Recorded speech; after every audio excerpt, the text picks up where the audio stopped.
దానికి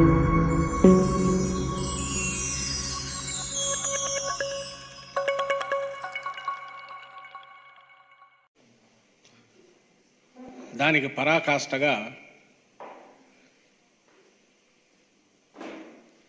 ఈరోజు పెన్షన్ల పంపిణీ కానీ ఇతర డిస్ట్రిబ్యూషన్ వీటికి కానీ ప్రతి నెల ఫస్ట్ నుంచి మొదలై వేకువజామునే ఇళ్లకు వెళ్ళి నిస్సహాయులైన వృద్ధులకు అలాగే వికలాంగులకు ఇలాంటి సెక్యూరిటీ అవసరమైన వర్గాలకు జగన్మోహన్ రెడ్డి గారి ప్రభుత్వం ఆయన అదే పనిగా ఏర్పాటు చేసిన వ్యవస్థ ఏదైతే ఉందో హ్యాండ్ హోల్డింగ్ చేస్తూ గవర్నమెంట్ పథకాలన్నీ కూడా నేరుగా ఇంటికి చేర్చే వ్యవస్థ, వాలంటీర్ వ్యవస్థ, దాన్ని ఎన్నికల పేరుతో కోడ్ ఆఫ్ కండక్ట్, మన మోడల్ కోడ్ ఆఫ్ కండక్ట్, దీనికి సంబంధించి కోడ్ అప్లై అవుతుంది, దాంతో ఇన్ఫ్లుయెన్స్ చేసే అవకాశం ఉంది కాబట్టి దాన్ని ఆపేయాలి, దాని ద్వారా ఈ డిస్ట్రిబ్యూషన్ జరగకూడదని ఎలక్షన్ కమిషన్ పెట్టి ఆపించారు. ఆయన ఈరోజు అనొచ్చు నాకేం తెలుసు ఎవరో పెట్టారని. ఆయనకు తెలుసు ఇలాంటి చండాలమైన పని తను డైరెక్ట్గా చేస్తే ప్రజా వ్యతిరేకత విపరీతంగా వస్తుంది ప్రజల్లో అని చెప్పి తనకు ఎప్పుడూ తెలిసిన వెన్నతో పెట్టిన విద్య ఏదైతే ఉందో ఎవరో ఒకరిని ముందు పెట్టుకొని డ్రామాలు ఆడిచ్చే. నిజంగా ఆయనకు వాలంటీర్ సిస్టమ్ అనేది వద్దు అని ఒక సైద్ధాంతికంగా కూడా ఆయన అనుకుంటే తనే పోయి ఉండొచ్చు, కోర్టుకు పోవచ్చు, ఓపెన్ స్టేట్మెంట్ ఇచ్చి తెలుగుదేశం పార్టీ విధానం అని కూడా చెప్పి ఇది పనికిరాదు ఈ వ్యవస్థ, మేము వస్తే ఇచ్చేస్తాం, లేదా గతంలో ఉన్న జన్మభూమి కమిటీల వ్యవస్థను తీసుకొస్తామని కూడా చెప్పొచ్చు, తప్పులేదు. ఆ స్వేచ్ఛ ఆయనకుంది. అలాగే ప్రజల్లోకి వెళ్ళి దాని ప్రచారం కూడా చేసుకోవచ్చు. అలా కాకుండా దొంగ దెబ్బ తీయడం ఒకటి, ఆ తీయడం కూడా ఎవరిని నిస్సహాయాలను తీయడం ఒకటి, ఇప్పుడు దాన్ని బుకాయింపు ఒకటి మళ్ళీ కొత్తగా మొదలుపెట్టాడు. ఆయన వాలంటీర్ వ్యవస్థ మీద ఆయన అభిప్రాయాలు ఎట్లున్నాయి, లేదా ఆయన దత్తపుత్రుడి అభిప్రాయాలు ఎట్లున్నాయని కూడా అందరికీ తెలుసు.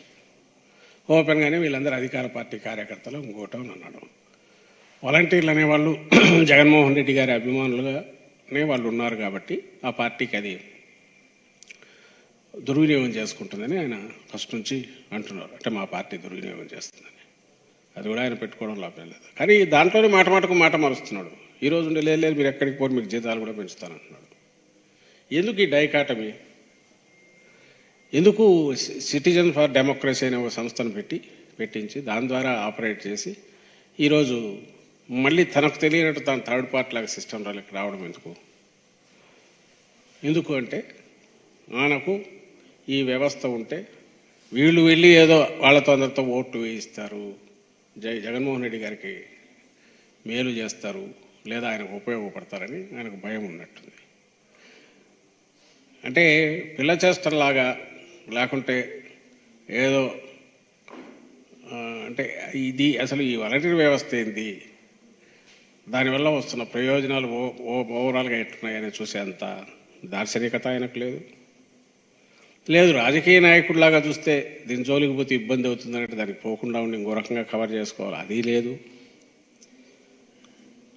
ఏతావాత తేలిందంటే ఏదో చేయబోయే ఆఖరికి ఇంకొకటి ఇదైనట్టు వాలంటీర్ వ్యవస్థ మీద ఎక్కువ పెట్టిన ఇది తిరిగి తనకే వచ్చి తగులుతుందని గుర్తించినందువల్లేమో ఈరోజు డ్యామేజ్ కంట్రోల్కు ఏదో వరుస పెట్టి మళ్ళీ లెటర్లు కూడా రాయడం మొదలుపెట్టాడు. అయితే తను తప్పించుకోలేడు. ఎందుకు తప్పించుకోలేడంటే ఈ సిటిజన్స్ ఫర్ డెమోక్రసీ అనేది ఎవరు ఎప్పుడు పెట్టారు అని చూస్తే సరిగ్గా అంటే వాళ్ళ దాని మీదనే మేము ఇది తీసుకున్నాము, వాళ్ళ రిప్రజెంటేషను అని ఎలక్షన్ కమిషన్ దాంట్లోనే ఉంది. వాళ్ళ కంప్లైంట్స్, వాలంటీర్ల వ్యవస్థకు సంబంధించి వాళ్ళని విధుల నుంచి తప్పించండి సిటిజన్స్ ఫర్ డెమోక్రసీ అని ఇచ్చిన కంప్లైంట్స్, అలాగే కోర్టులో సిటిజన్స్ ఫర్ డెమోక్రసీ వేసిన కేసు మీద వచ్చిన డైరెక్షన్స్, వీటి ఆధారంగా మేము ఈ నిర్ణయం తీసుకుంటున్నామని ఈ ఎలక్షన్ కమిషన్ ఢిల్లీ నుంచి డైరెక్ట్ తెప్పించుకున్నారు. అక్కడ ఇది సెంట్రల్ దీని నుంచి వచ్చింది, సిఇఓకి వచ్చింది, అక్కడి నుంచి కిందికి వచ్చింది.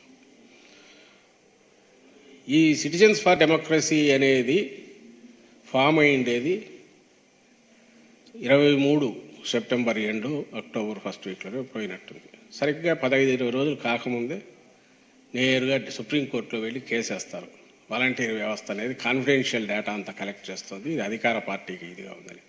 ఎవరైనా దాంట్లో ఉండేదంటే నిమ్మగడ్డ రమేష్ కుమార్. ఆయన ఎవరు అనేది స్టేట్లో గత స్థానిక సంస్థల ఎన్నికైనప్పుడు ఆయన విశ్వరూపం చూపించారు. టీడీపీ కార్యాలయం నుంచే పనిచేస్తున్నారేమో అనేటట్టు అక్కడి నుంచే అన్ని వచ్చిన ఆదేశాలను, అక్కడి నుంచి డైరెక్షన్స్ వచ్చినవి చేశారు. దాని మీద చాలా గొడవ అయింది. అలాగే చంద్రబాబు ఏజెంట్లతో, ఈ ఎవరైతే బీజేపీలో ఉన్న వాళ్ళ ఎంపీలతో, చంద్రబాబు తరఫున పనిచేస్తున్న వాళ్ళతో కూడా ఆయన కలిసి తిరుగుతున్నవి, రహస్యంగా సమావేశాలు కావడం అన్నీ వచ్చాయి. పూర్తి ఫక్తు తెలుగుదేశం కార్యకర్తలాగా ఉన్న నిమ్మగడ్డ రమేష్ కుమార్ అనే వ్యక్తి, అలాంటి వాళ్ళు ఇంకా 2-3-4 కలిసి ఒక అవుట్ఫిట్ ఒకటి స్టార్ట్ చేయించారు. సిటిజన్స్ ఫర్ డెమోక్రసీ అనే పేరుతో చంద్రబాబు నాయుడు 2023 సెప్టెంబర్ ఎండ్లో. దాని నుంచి ఒక 15-20 రోజులు అయ్యేసరికి ఇది సుప్రీంకోర్టులో వెళ్ళి ఒక కేసు, వాలంటీర్ల మీద కేసు పెడుతుంది. వాదించేయడానికి వాళ్ళు పెట్టుకున్న ఎంగేజ్ చేసిన లాయర్ ఎవరంటే కపిల్ సిబాలు వగైరా. కపిల్ సిబాలు రోజుకు ఆయన తీసుకునే ఫీజులు కానీ, ఆ స్థాయి లాయర్లు, అది కోట్లల్లో లేకపోతుంది ఆ కేసులు వాదించాలంటే. సహజంగానే మనం ఎవరూ ఊహించం ఇంత డెమోక్రసీ మీద ఎంత ప్రేమ ఉంటే మాత్రం ఉద్యోగం చేసుకుని రిటైర్ అయిన ఐఏఎస్లో, లేకుంటే రిటైర్డ్ ఎప్పుడో జస్టిస్లో వాళ్ళు ఎంత ఆస్తులు ఉంటే మాత్రం కోట్ల రూపాయల ఫీజులు ఇచ్చి అంత అర్జెంటుగా డెమోక్రసీ మీద వీళ్ళకి ప్రేమ పుట్టుకొచ్చి దాని ప్రజాస్వామ్య పరిరక్షణకు రావడమే ఏకైక ముఖ్య ఉద్దేశము, ఫోకస్ ఏంటంటే వాలంటీర్ల వ్యవస్థను దెబ్బతీయాలనే దాంతో సుప్రీంకోర్టుకు పోవడం. ఇవన్నీ వీళ్ళ క్యారెక్టరు, వీళ్ళు ఎవరు రిప్రజెంట్ చేస్తున్నారు, నిమ్మగడ్డ రమేష్ కుమార్ అంటే చంద్రబాబు నాయుడు తరపునే పనిచేస్తున్నాడు అనేది ప్రపంచం అంతా తెలుసు. రాష్ట్రంలో ప్రజలకు చిన్నపిల్లాడిని అడిగినా చెప్తారు. అంటే నేను చెప్పదలుచుకుంది ఏంటంటే, చంద్రబాబు నాయుడు వాలంటీర్లను దెబ్బతీయాలా, వ్యవస్థను దెబ్బతీయాలని అనుకుంటూనే ఆ పేరు తనకు రాకూడదు అనే ఉద్దేశంతో ఈ అవుట్ఫిట్ పెట్టడము, దాని స్పెషల్ పర్పస్ వెహికల్ లాగా దాంతో టపటపటప కేసులు వేయించుకుంటూ రావడం. ఇప్పుడు ఎన్నికలు రాగానే ఇక్కడ ఈసీ కూడా అప్రోచ్ అయ్యి గత 4 ఏళ్లుగా వృద్ధులు, వికలాంగులు, పెద్దవాళ్ళు పూర్తిగా పెన్షన్ మీద జగన్ వాళ్ళ మనుమడు జగన్ ఇస్తున్నది అనుకుంటూ తీసుకుంటున్న పెన్షన్, అది కూడా బాగా సరిపోయే రకంగా 3,000 రూపాయలు ఇప్పుడు తీసుకుంటున్న నేపథ్యంలో టంచనుగా ఫస్ట్ మొదలయ్యే ఈ కార్యక్రమం ఏముందో దాన్ని ఒక్కసారిగా లింక్ కట్ చేయించారు ఈసీ ద్వారా, ఎలక్షన్ కమిషన్ ద్వారా. ఇది కేవలం ఒకరోజు ఇబ్బంది కాదు, ఇది రేపు ఆయన వస్తే ఏమవుతుంది అనేది కూడా సూచిస్తుంది. పొరపాటున చంద్రబాబు నాయుడు అది వచ్చే అవకాశం లేదు, అది ఆయనకు తెలిసిపోయింది, అది వేరే విషయం. కానీ ఇలాంటి వాడిని మళ్ళీ తెచ్చుకుంటే అందరికీ పాత రోజులు ఇప్పటికే గుర్తొస్తుంటాయి. 14-19 మధ్య క్యూలలో వెళ్ళి పోస్ట్ ఆఫీస్కో, బ్యాంకు దగ్గరకో పెన్షన్ శాంక్షన్ కావాలంటే అది వేరు. జన్మభూమి కమిటీలకు 1 నెల 2 నెలల పెన్షన్లు ఇచ్చో, వాళ్ళకు కమిషన్లు ఇచ్చో పెన్షన్ తెచ్చుకోవాలా, వేలల్లోనే డబ్బులు ఇచ్చి. లేదు వచ్చిన తర్వాత అంటే నెల తాలో ఎప్పుడు వస్తుందో తెలియకుండా తిరుగుతుండాలి, కాళ్ళు అరిగేట్టు, చెప్పులు అరిగేట్టు అనేది విషయం. పాత రోజులు ఎన్నికల సమయంలోనే చంద్రబాబు నాయుడు మళ్ళీ గుర్తు చేస్తున్నాడు వాళ్ళకు. ఇంతకంటే కక్షపూరితంగా వ్యవహరించే, అసలు ఒక రాజకీయ పార్టీ వ్యవహరించే తీరు ఇదేనా ఎక్కడన్నా? అంత అంటే ఒరిజినల్ క్యారెక్టర్ ఏంది చంద్రబాబు నాయుడుది అనేది కరెక్ట్ ఎన్నికలకు పోయే ముందే ప్రజలకు చూపిస్తున్నాడు. ఈ విషయం అందరూ గమనించాలని కోరుతున్నాం. తర్వాత ఇక్కడ వాలంటీర్ల వ్యవస్థ గురించి తనకు ఏవైతే చౌకబారు ఆలోచనలు ఉన్నాయో చంద్రబాబు నాయుడుకు, తను ఏది చేసినా, అది జన్మభూమి కమిటీలు పెట్టినా, ఇంకోటి చేసినా, ఆఖరకు పబ్లిక్ టాయిలెట్లు, మరుగుదొడ్లు, వాటిలో కాంట్రాక్టులైన అన్న క్యాంటీన్లలో అయినా లాభం ఎంత వస్తుందో, లేదా తన కోటరీ తను నమ్ముకున్న వాళ్ళకి ఏమొస్తుంది, తన పార్టీని ఒక వ్యవస్థ మాఫియా ముఠలాగా తయారు చేస్తే జన్మభూమి కమిటీ ద్వారా వాళ్ళకెంత ఆదాయం వస్తుంది, మళ్ళీ పవర్ లేక్ రావడానికి ఈ సిస్టమ్ తనకెట్లా ఉపయోగపడుతుంది. ఆదాయం అన్నా ఉండాలా, తను పర్పెచువల్గా పవర్ లేక్ రావడానికి, కంటిన్యూస్ రావడానికి అవసరమైన ఉపయోగపడాలి. ఇది తప్ప ప్రజలు రాష్ట్రం పట్టని ఆలోచన చంద్రబాబుది. వేరేజ్ ఇప్పుడు జగన్మోహన్ రెడ్డి గారు రాగానే పెట్టిన ఈ వాలంటీర్ల వ్యవస్థ అనేది ఆయనకి ఎట్లా కుట్రపూరితమైన బుద్ధి ఉంటుందో, ఆయనకి ఎట్లయితే స్వార్థంతో కూడిన చంద్రబాబు నాయుడు గారికి ఉంటుందో అదే దృష్టితో చూస్తున్నాడు. కాబట్టి జగన్మోహన్ రెడ్డి గారి కోసం కూడా, జగన్మోహన్ రెడ్డి గారు కూడా ఓట్ల కోసమే పెట్టాడు అనేది ఆయన ఆరోపణ. నాకు తెలియక అడుగుతాను, ఓట్ల కోసమే ఒక వాలంటీర్ వ్యవస్థనే పెట్టుకోనే ఆలోచనే జగన్మోహన్ రెడ్డి గారికి ఉంటే అది నిలబడే రకంగా అవసరమైన చేసిన మిగిలిన పనులన్నీ అవి ఎందుకు, అవి రావుగా. ఎక్కడో ఏజెంట్లాగా వాళ్ళను పెట్టేసుకుని వాళ్ళకు నెలకు 5,000 ఇచ్చేసి ఓట్లకు వేయించుకునే దీనికి పోతాడు. ఈరోజు వాలంటీర్ల వ్యవస్థ సక్సెస్ ఎందుకు అయింది అంటే వాళ్ళ ఇళ్ల దగ్గరికి వెళ్ళడం కాదు, లేదా పెన్షన్ వెళ్ళి ఇవ్వడం కాదు, మొత్తం ఎంటైర్ గవర్నమెంట్ డెలివరీ మెకానిజం ఏదైతే డెవలప్ చేసిందో ఆంధ్రప్రదేశ్ ప్రభుత్వం పైనుంచి కింది వరకు, అదైతే ఈ డెలివరీ మెకానిజం సరిగా లేక స్కీములు కానీ, శాచురేషన్ బేసిస్ మీద ఐడెంటిఫికేషన్ కానీ, ఏ విపత్తులు వచ్చినా కింద నుంచి డేటా కలెక్షన్ కానీ, మొత్తం ఎంటైర్ గవర్నమెంట్కు అవసరమైంది. కింది నుంచి పైకి రావాలన్నా, పైనుంచి కిందికి పంపాలన్నా కళలు ఎన్నైనా కనొచ్చు, ప్రాక్టికల్గా అయితే కుదిరేది కాదు. గతంలో జరిగింది అదే. జగన్మోహన్ రెడ్డి గారు పాదయాత్రలో పోయినప్పుడు వచ్చిన సమస్యలలో ఏవి ఆయన ముందుకు వచ్చిన వాటిని నేను చూస్తే 80% అంత పైనుంచి వస్తే ట్రికిల్ డౌన్ అయ్యి కిందికి వచ్చేసరికి చేరకపోవడం, ఒక చిన్న సర్టిఫికెట్ కావాలంటే రోజుల తరబడి ఉండడం, ఒక నెట్వర్కింగ్ పూర్తి ఫామ్ అయిపోయి దానికి పైకి లింక్ పక్కాగా లేకపోవడం,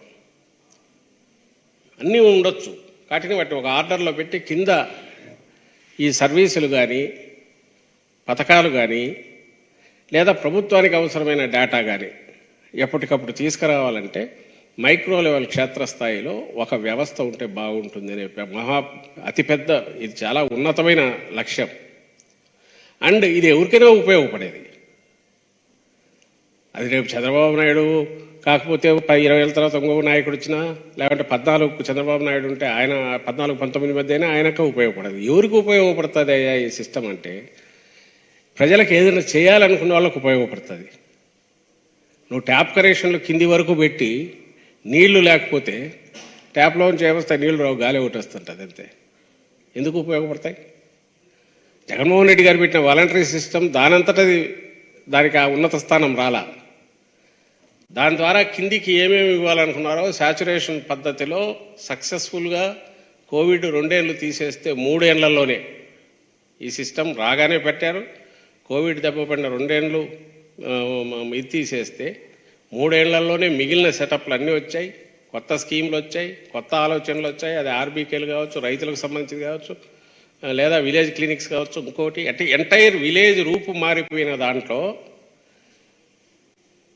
అంత కష్టపడిన దానికి ఆ లాస్ట్ లెగ్, ఇది లాస్ట్ మైల్ కనెక్టివిటీ ఏదైతే ఉందో వాలంటీర్ ద్వారా, అది సాధ్యమైంది వాలంటీర్ వ్యవస్థ ఉన్నందువల్ల.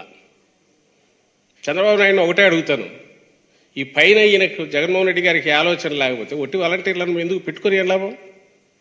ఒకవేళ పెట్టుకున్నా కూడా వాళ్ళు రోజు ఇంటికి పోయి మొహం చూపిస్తా అంటే ఆ ఇంట్లో వాళ్ళు మాత్రం ఏరు పొద్దులే కానీ నీ మొహం కనపడుతుంది అంటారు తప్ప, వాళ్ళకు చేరినప్పుడే ఆదరణ ఇంకోటి వాళ్ళ మీద ఉన్నా, ప్రభుత్వం మీద ఉన్నా అనేది.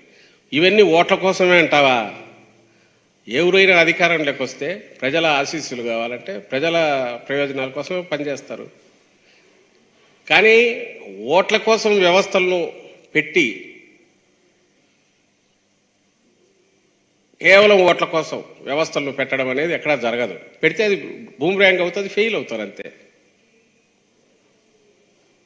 నీ హయాంలో చంద్రబాబు డ్వాక్రా అయినా సరే ఇదే వాలంటీర్ వ్యవస్థ చంద్రబాబు పెడితే ఏమయ్యేది? 2,60,000 బాంచ్ జలగలు తయారయ్యేవి. 2,60,000 జలగలు. ఎందుకంటే ఆయన రివర్స్ వెనక్కు రక్తం పీలుస్తాడు కాబట్టి. చంద్రబాబు నాయుడు నుంచి కిందికి పంపే శాచురేషన్ బేసిస్ మీద పెన్షన్లు కానీ ఇంకోటి కానీ పథకాలు కానీ లేవు కాబట్టి జగన్మోహన్ రెడ్డి గారు పెట్టిన వాలంటీర్ వ్యవస్థ అనేది టోటల్ బిగ్ పిక్చర్ ఏదైతే ఉందో, అంటే ప్రభుత్వం తీసుకొచ్చిన పథకాలు కానీ డెలివరీ ఇవి కానీ కిందికి డోర్ డెలివరీ చేసేవి కానీ నీకు అసలు నువ్వు కిందికి ఇచ్చేవే చంద్రబాబు హయాంలో వెళ్ళలేనప్పుడు వాలంటీర్లను పెట్టుకునే ఉపయోగం? వీటికి అది ఉపయోగపడే వ్యవస్థ. ఒకవేళ ఆ వ్యవస్థ వల్ల నిజంగా పాజిటివ్ వస్తే ప్రజల నుంచి కూడా వస్తుంది. అదే ఇప్పుడు జరుగుతున్నది. ప్రజల నుంచి కూడా ఎందుకు వస్తుంది అంటే మంచి చేస్తున్నాడు కాబట్టి. ఒకవేళ వాలంటీర్ కూడా బీయింగ్ ఏ సిటిజన్, వాలంటీర్ ఎందుకు కింద ఉన్న ఎంప్లాయీ కావచ్చు ఇంకొకరు కావచ్చు, అరే మంచి చేస్తున్నాడు ఈయన కింద అనుకుంటే వాళ్ళు జగన్మోహన్ రెడ్డి గారికి జై కొట్టచ్చు. నువ్వు చేయి వద్దని ఎవడన్నాడు? నువ్వు చేస్తే నీకు కొట్టేవాళ్ళేమో 14-19 మధ్య. ఇంతటి ఉన్నతమైన లక్ష్యాలతో పెట్టిన దాన్ని ఒకవేళ వాళ్ళు ఇన్ఫ్లుయెన్స్ చేయాలంటే 50 నెలలు చేసే వాళ్ళలో చేయరా? ఈ ఒక్క నెల కనపడగానే ఓట్లు పడతాయా? నువ్వు అంటే చేసింది ఏంది ఆఖరి కంటే నీ కడుపు మంటతో, చంద్రబాబు నాయుడు కడుపు మంటతో వాళ్ళకు వస్తున్న సర్వీస్ను ఆపాడు. రెండవది, రాష్ట్రంలోని ఈ 66 లక్షల మంది వృద్ధులకు కానీ లేదా రేషన్ పంపిణీ ఇంటింటికి పోతున్న వీళ్ళకి అందరికీ ఏంటంటే నేను వస్తే ఇవేమి ఉండవు, మళ్ళీ జన్మభూమి కమిటీలు వస్తాయనే మెసేజ్ కూడా ఆయన పంపించాడు. ఇప్పుడేమైంది? ఇప్పుడు ఈరోజు చూస్తే నవ్వు వస్తుంది. ఇప్పుడు కితకితలు పెడుతున్నాడు రాష్ట్రంలో ప్రజలందరికీ. ఇదిగా ఇప్పుడు ఏదో లెటర్ రాస్తాడు చీఫ్ సెక్రటరీకి లెటర్ అని. అసలు దాంట్లో ఈయన అదేదో అర్జెంటుగా మీరు చర్యలు చేపట్టండి, ఆల్టర్నేటివ్ ఏర్పాట్లు చేయండి అని. చేయకుండా ఎందుకుంటారు? ఇక్కడ చంద్రబాబు ఉండేది ఆ సాకు చూపించి ఎగ్గొట్టడానికి. జగన్మోహన్ రెడ్డి గారు సెక్రటరియట్ వ్యవస్థ అట్లన్నా ఒప్పుకున్నాడు, సెక్రటరియట్లు ఉన్నాయని. లేకపోతే ఎవరు ఉద్యోగాలు లేవంటున్నారు. ఇప్పుడు సెక్రటరియట్లో ఉద్యోగాలు ఉన్నాయంటున్నాడు. 1,30,000 మంది ఉద్యోగాలు ఉన్నాయని అక్టాలెట్ చేసినట్టున్నాడు. ఇట్లయినా వాళ్ళందరినీ పెట్టి పెన్షన్లు ఇప్పించాలి, ఇది ఈసీ చెప్పింది గుర్తించి అర్జెంటుగా పనిచేయండి అని డైరెక్షన్స్ ఇస్తున్నాడు. పనిలో పనిగా సిఎఫ్డి అక్కడ ఇక్కడ మాటలు కూడా సేమ్ రిపీట్ అయినాయి. ఈయనే తయారు చేసినట్టున్నాడు. వాళ్ళు కూడా వీళ్ళ ఆఫీస్, టీడీపీ ఆఫీస్ నుంచి వాళ్ళ నుంచి కూడా ఒక లెటర్ వెళ్ళింది, అర్జెంటుగా మీరు ఆల్టర్నేటివ్ ఏర్పాట్లు చేయండి. అసలు వీళ్ళు ఎవరు? గవర్నమెంట్ అనేది చేయకుండా ఉంటుందా? జగన్మోహన్ రెడ్డి గారు పెట్టిన మల్టీలేయర్లలో ఆయన పెట్టిన సిస్టమే సెక్రటరియట్ సిస్టమ్ ఉంది. అది చంద్రబాబు పెట్టింది కాదు. చేస్తారు ఖచ్చితంగా. కానీ నువ్వు ఆన్సర్ ఇవ్వాల్సింది, చంద్రబాబు ఆన్సర్ ఇవ్వాల్సింది ఏంటంటే మరి వాళ్ళు ఇన్ఫ్లుయెన్స్ చేయరని నాకు అర్థం కావట్లేదు. సెక్రటరియట్ వాళ్ళు కూడా మరి జగన్మోహన్ రెడ్డి గారు పెట్టిన వాళ్ళే ఉద్యోగులు. వాళ్ళ దగ్గరికి పోయినప్పుడు వాళ్ళు మాత్రం చెప్పరా ఇది మీకు జగనన్న ఇచ్చినాడని? చౌకబారు దిగజారుడు ఎత్తుగడ,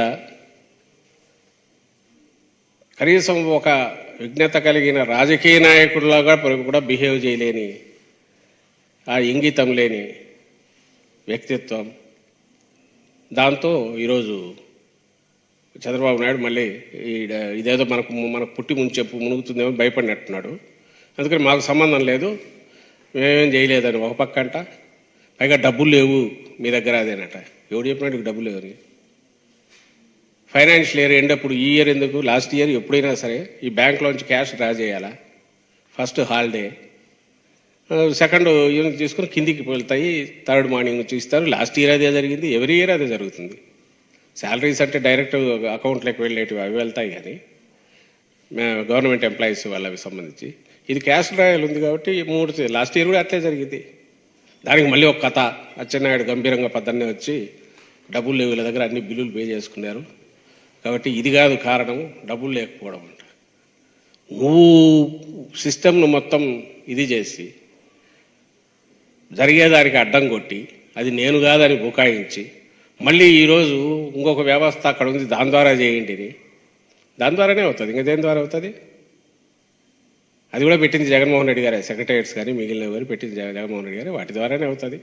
అయితే ఒకటే ఏంటంటే వీళ్ళు ఎవరెవరైతే పెన్షన్ తీసుకోవాలో వీళ్ళు ఆ ఆఫీస్ దగ్గరికి పోయి అక్కడ పోయి తెచ్చుకోవాలి. ఇంతకుముందు ఇంటి దగ్గరకు వచ్చేది, ఇంటి దగ్గరకు వచ్చి వాళ్ళని తలుపు తట్టి మరీ చేతిలో పెట్టేవాళ్ళు.